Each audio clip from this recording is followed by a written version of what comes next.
Paris est à vous, l'émission qui donne le meilleur de la région capitale.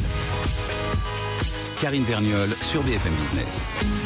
Tendance, rendez-vous business, spectacle, expo, resto, tout ce qui fait vibrer la capitale est dans Paris est à vous. Et ce qui anime le monde du spectacle, bien sûr, c'est le conflit des intermittents. Depuis le 22 mars, la grogne monte contre les nouvelles dispositions de l'assurance chômage. La mobilisation, bien sûr, ne faiblit pas. Hier, c'était un petit peu la cacophonie au sein du gouvernement. Le médiateur Jean-Patrick Gille veut tout remettre à plat, selon ce qu'il dit. Alors, comment sortir de l'impasse?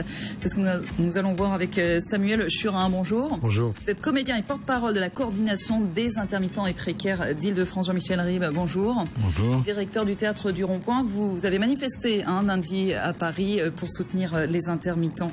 Alain Fabre, bonjour. Bonjour. Économiste, expert associé à l'Institut de l'entreprise. Et Frédéric Ocard, bonjour. Bonjour. Conseiller PS à la mairie de Paris. Alors Samuel Churin, vous sortez justement, vous avez dû quitter la Réunion pour nous rejoindre. Nous vous en remercions.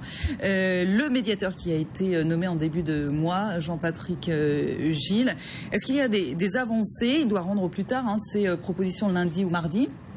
Est-ce que c'est toujours le cas? Et il a dit qu'il allait tout remettre à plat. Où en est-il? Il a une toute petite marge de manœuvre. Bien. Une de ses solutions est de mettre tout le monde autour de la table. Ça tombe bien, c'est ce qu'on veut depuis le début. Le problème, c'est que personne n'acceptera d'être autour de la table si l'agrément est donné. Parce que si l'agrément est donné, ça veut dire qu'on repart pendant 2 ans sur une convention. Rappelez-nous peut-être quand vous dites l'agrément est... L'agrément à l'accord du 22 mars, le ministre du Travail, M. Rebsamen, a le pouvoir ou non de valider cet accord. Et s'il le valide, je rappelle ça, il le valide sur la forme et sur le fond. Là, on a un État qui, pour le moins, est pour le moins schizophrène, puisqu'on a un Premier ministre qui nous dit, certes, l'accord n'est pas bon, mais nous allons agréer quand même. Bien, ça, c'est du jamais vu. Donc là, lui, il nous dit, je vais vous réunir. Nous, on lui dit, il y a un préalable. C'est le non à l'agrément. Parce qu'il faut que cette réunion, il y ait des actes qui suivent. S'il réunit tout le monde alors que l'agrément est donné, c'est simplement de la communication. Réunir tout le monde alors que l'agrément est donné, c'est dire, bah voilà, on entérine la chose, on en prend pour 2 ans et on discute. C'est pour aller ça plus fait loin. des années qu'on discute. Oui, mais c'est pour aller peut-être plus loin aussi, pour revoir d'autres choses. Effectivement, ce qui bloque aujourd'hui, c'est cette question sur l'assurance chômage. D'ailleurs, on va peut-être rappeler les quelques points, parce qu'effectivement, ça fait longtemps qu'on en parle, mais justement, on oublie de manifestation en manifestation peut-être ce que ça concerne. Très concrètement, cet accord du 22 mars, qu'est-ce qu'il change pour les intermittents? Mais c'est surtout pas ce qui change, c'est surtout le fait que l'accord de 2003, dont personne ne veut, a été reconduit. C'est ça le cœur du problème. Il y avait une maison qui s'écroulait. Ils ont mis de la peinture acide dessus. La peinture acide, ce sont les aggravations. Bien. La maison qui s'écroule, c'est quoi? C'est 70% de précarité en plus de 2003. C'est des gens qui passent au RSA. C'est des gens qui ont pendant 1 mois, 2 mois, 3 mois, 4 mois, 5 mois, 6 mois, qui n'ont plus d'acédique pendant ce temps-là. L'accord de 2003, c'est quoi? On fonctionne à coût constant alors qu'on fait des économies sur les plus pauvres. L'accord de 2003, c'est pas tant l'argent qui est dépensé, c'est comment il est dépensé et où il est dépensé. L'accord de 2003 peut se résumer en une phrase. Ce sont les exclus du régime qui financent les assédiques versés aux salariés à haut revenu. C'est ça l'accord de 2003. L'accord de 2003 est un immense scandale. Il était dénoncé par toute la gauche, y compris par M. Rebsamen, jusqu'au 9 mars dernier. Cet accord a été aggravé, l'accord que nous appelions Ayagon-Fillon, l'accord a été aggravé, toute la gauche le dénonçait alors qu'il était dans l'opposition. Ce qui a été historique ce matin, et je reviens à la réunion ce matin, c'est qu'on avait là tout un tas de parlementaires, sénateurs, socialistes, écolos et PC, mais surtout des socialistes, qui disaient nous ne voulons pas l'agrément, nous avons toujours dit que cet accord était mauvais. Je sors de la réunion, nous avons toujours dit que cet accord était mauvais, nous continuons à le dire, nous ne voulons pas de l'agrément, et quand l'État va-t-il prendre ses responsabilités sur le dossier de l'assurance chômage? Alain Fabre, expert associé à l'Institut de l'entreprise, ce statut des intermittents, pourquoi pose-t-il problème d'année en année? On voit bien, vous le disiez, on est toujours sur un problème qui date de 2003 quand même, on est aujourd'hui en 2014. En fait, pour 2 raisons. D'abord, il n'est pas viable, et deuxièmement, il est inéquitable. Alors, il n'est pas viable, pourquoi? Parce qu'on a aujourd'hui un système je parle des intermittents, qui prélève 250 millions, 300 millions de cotisations, et qui verse 1 milliard 300 millions d'euros de prestations. Donc c'est un système qui est structurellement déséquilibré. Deuxième chose également, et ça c'est une partie du problème, c'est que est intermittent du spectacle, qui veut? Vous êtes journaliste, quand on est journaliste, on a une carte de presse, Donc on a un statut qui permet effectivement de dire qui est et qui n'est pas journaliste. Quand on est intermittent du spectacle, on n'a pas ça. Donc tout le monde y rentre parce que c'est un système tout le monde, assez favorable. Une liste de métiers. J'ai lu dans la presse, certains syndicalistes ont fait remarquer que même des gens qui sont électriciens ou plombiers ont un statut d'intermittent. Et comme disait un syndicaliste dans le même sens, on a des gens qui travaillent 2 fois moins et qui touchent 2 fois plus. Donc c'est un système qui est dénoncé, y compris pas par le MEDEF, mais par les syndicats. François Chérec l'avait dit. Et en fait, de sa manière, c'est là où je voudrais en venir. Il est inéquitable. Pourquoi ? Parce qu'aujourd'hui, qu'est-ce qui se passe ? On demande à des gens, non pas de subventionner, on demande à des gens de subventionner un système économique dont on sait qu'il ne relève pas d'un système d'assurance chômage. Un système d'assurance chômage, c'est un système dans lequel on cotise et on prend des prestations. Là, on demande de financer le fonctionnement parfaitement respectable au demeurant, là-dessus il n'y a pas de difficulté, parfaitement respectable, un système qui devrait être sorti du système et avoir un régime sui generis. Alors évidemment, on ne peut pas laisser à ma droite sans réagir. Je voudrais juste rappeler quelque chose quand même. On se souvient que la Cour des comptes avait épinglé le statut des intermittents, avait dit que le coût du régime des intermittents c'était 1 million d'euros. Ça avait été tout de suite baissé. Tout le monde finalement s'accordait à dire que c'était peut-être un peu trop. On parlait de 1 milliard selon la Cour des comptes, 320 millions d'euros selon l'UNEDIC. Samuel Churin. Alors bien. Alors je vois déjà les panneaux que vous passez, ils sont tous faux. Donc je vais les donner. Ah bah ça, la guerre des chiffres. Là, non, mais c'est pas la guerre des chiffres. Écoutez, vous êtes journaliste, faites votre travail. D'accord, très bien. Je les sors pas de ma poche, quand même les chiffres. Si, parce que là, mettre 100 000 intermittents mettre 100 000 intermittents puis 254 000, vous confondez 2 choses. Nous sommes fixes au niveau du nombre. Oui. On a toujours. Non, parce que là, il y a un panneau qui est passé 100 000, 254 000. Non, mais c'est une évolution. Pas du tout, pas du tout. 254 000, c'est le nombre d'intermittents. Attendez. C'est en 2011. Attendez. Raison. Attendez. Le nombre d'intermittents indemnisés est stable. Il était de 100 000 en 98, il est de 110 000 maintenant. Stable. Le panneau que vous mettez là, il est faux. 254 000, ce sont les cotisants, les intermittents cotisants, dont uniquement 100 000 indemnisés. D'accord ? Si on compare, on passe de 1998, 100 000 à maintenant 110 000. D'accord ?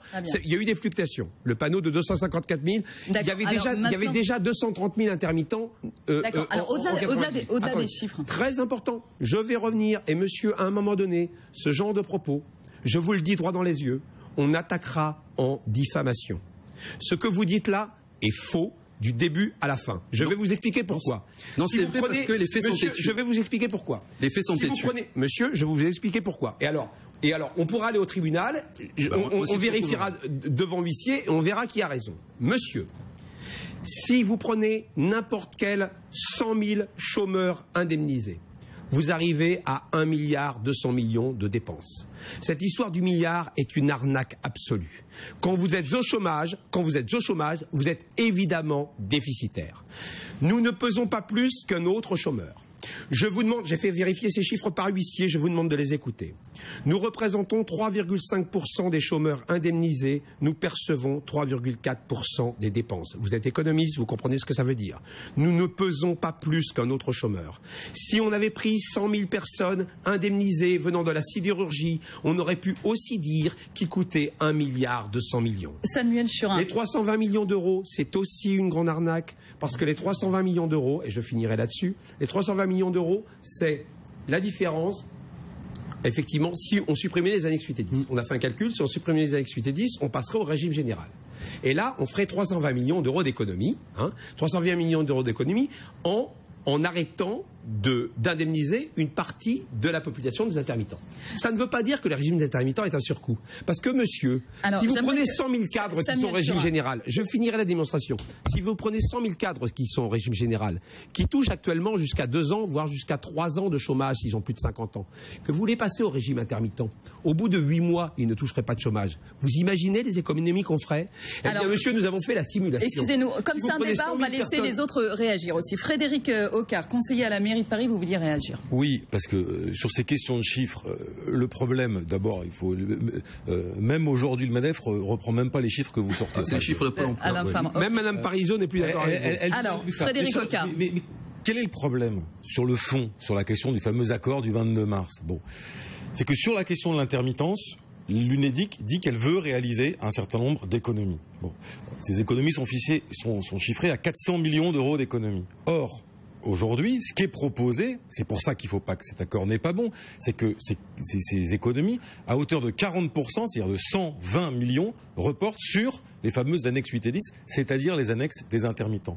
Et comme dit Samuel Churin, les intermittents, c'est 3,5% des ayants droit à l'allocation chômage. Il n'est pas normal que dans un cadre d'économie, ils supportent 40% des économies. Le problème de point de départ, il est là. Il y a évidemment le problème de 2003. Il y a évidemment le problème qu'à un moment donné, il y a une attente. Mais le désaccord et l'injustice qu'il y a à l'intérieur de cet accord de 2003, il est à cet endroit-là. La deuxième chose que je voudrais dire, c'est que on est quand même en train d'assister à un gigantesque gâchis.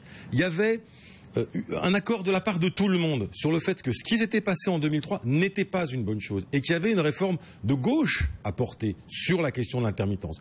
En disant, on va revenir à la fameuse date anniversaire, c'est-à-dire que on sera plus 507 heures en 10 mois et demi, mais 507 heures en 12 mois, que sur un certain nombre de questions, comme par exemple les heures de transmission d'éducation artistique et culturelle, elles seront mieux prises en compte par rapport au métier de technicien et par rapport au... Donc vous estimez aujourd'hui qu'on n'a pas, c'était pas la bonne question qu'on a posée aujourd'hui. Tout ça aujourd'hui est en train d'être... voilà, c'est pour ça que je pense que c'est qu'il y a un vrai problème. Et tout ça est en train d'être effondré. Pourquoi ? Parce qu'à un moment donné, il y a un mauvais accord qui a été passé le 22 mars dans le cadre de la Convention UNEDIC, et que justement, on est en train d'assister à un vrai drame qui est qu'effectivement, on pouvait et on doit encore pouvoir aujourd'hui faire une vraie réforme de l'intermittence, mais qui soit une réforme plus juste. Jean-Michel Ribes. Alors, pardon, excusez-moi, j'aimerais faire réagir Jean-Michel. Non, c'est pas sur ça. Excusez-moi. Je parle d'une vraie réforme de l'intermittence. En fait, je pense que sur le truc, Alain Fabre. Sur la manière, je pense que le système qui consiste à être toujours en grève, etc., c'est pas le bon. Il faut revenir au dialogue social. Ça, c'est l'élément fondamental. Quel dialogue social? Madame Filippetti l'a ouvert, monsieur Valls aussi. Donc il faut un dialogue social. Et ensuite, il faut convenir d'un système qui soit durable et qui permette aux intermittents de fonctionner normalement. Ça, on est tous d'accord là-dessus. Alors, excusez-moi, Jean-Michel Ribes, puis-je vous permettre de vous mettre un petit peu au-dessus de la mêlée? Et juste par rapport à vous, comment on gère ça, justement, quand on a un directeur de théâtre? Quand j'entends ce genre de débat, que je trouve intéressant et que je connais par cœur, je pense qu'il y a une communication affligeante. C'est-à-dire personne ne comprend rien. C'est une histoire de technicien. Moi, ce que je voudrais juste dire, c'est qu'on est aujourd'hui dans un problème qui n'est pas de l'intermittent. Il faudrait changer ce mot intermittent et mettre artiste, comédien, etc. Et c'est vrai que c'est un problème citoyen, c'est un problème de civilisation, c'est un problème qui concerne tout le monde. Et quand on entend des gens se réjouir en disant « ces chers petits enfants gâtés, on va les envoyer au plot, comme ça on gagnera de l'argent », c'est pas vrai. Ça va coûter cher à tout le monde. C'est un problème citoyen. C'est un problème qui remet en cause les libertés de création, c'est-à-dire la liberté sur laquelle est fondée notre démocratie. J'entendais sur une radio il y a peu de temps une information qui disait « Ah, il y a une guerre en ce moment. Qui a de plus de touristes, Londres ou Paris? Paris gagne. Et pourquoi Paris gagne? Parce qu'elle a plus d'offres culturelles. » Vous savez ce que rapporte la culture à la France? C'est énorme. Et la culture, c'est les intermittents. Et elle est précaire. C'est-à-dire qu'il y a une chose, je trouve, quand j'entends que 66% des Français, c'est un sondage, n'aiment pas les intermittents, mais est-ce qu'ils savent? N'aiment pas ou ne comprennent pas? Ne comprennent pas ou sont contre ou je sais pas quoi. Est-ce qu'ils savent qu'aujourd'hui, c'est ce qu'il y a de plus cher en France? Qu'est-ce qu'on a en France? Pas grand-chose. On a la culture, c'est notre ADN, c'est notre pétrole et c'est les intermittents. Nous sommes tous des intermittents. Jean-Michel Ribes, ça fait un moment que vous évoluez dans le milieu. Est-ce que... Pourquoi ça a été satisfaisant à un moment donné, ce statut des intermittents? Je ne sais pas. C'est pas un statut, c'est un régime spécifique. Ce régime... Ce qu'aujourd'hui... Si vous voulez, aujourd'hui, on fait de la culture la danseuse de la République et on dit pour sauver la République, coupons-lui un peu plus le tutu, comme ça nous fera faire des économies. C'est absolument faux. Tout le monde va payer. Ce sont des spécialistes extrêmement brillants. Samuel est absolument une gloire absolue du calcul et un avocat magnifique. Ce que je veux dire aujourd'hui, c'est qu'il faudrait que chaque Français sache que ça le concerne, cette histoire. C'est pas une histoire sectorielle, c'est pas une petite histoire. C'est une histoire aujourd'hui que la culture fout le camp. Qu'est-ce qu'on veut? La culture du Front National qui va tout récupérer, il faudra une culture carrée, machin, tout ça qui coûtera pas cher. Un pays qui n'a pas de culture coûte plus cher qu'un pays. C'est les intermittents. Pour vous, il faut investir. Il faut investir. La culture rapporte 60 milliards à la France. 1 euro mis dans la culture, c'est 4 regagnés. Mais c'est tout ça. Et ça, c'est quoi? C'est les intermittents. On parle de quoi? On parle de 300... Dans ce pays... Tout le monde est d'accord là-dessus. Non, tout le monde n'est pas d'accord là-dessus. Parce que c'est pas... Non, tout le monde n'est pas d'accord. Je crois là-dessus, parce que vous avez fait un plaidoyer. Non, mais c'est pas ça, justement. Il faut distinguer les choses. Tout le monde est d'accord pour la culture. Et en plus... Non, tout le monde n'est pas d'accord. On l'abîme, on l'attaque. Excusez-moi, monsieur. Pour moi, ce qui me paraît important, c'est que de comprendre aujourd'hui, d'abord, je vais dire de cette manière-là. La France aujourd'hui n'a plus de marge de manœuvre. C'est terminé. On ne peut plus fonctionner comme ça. Vous pouvez rêver. Vous avez vu la Cour des comptes, elle a sorti des chiffres. On ne peut plus fonctionner comme ça. Deuxièmement, qui rédige pour la Cour des comptes.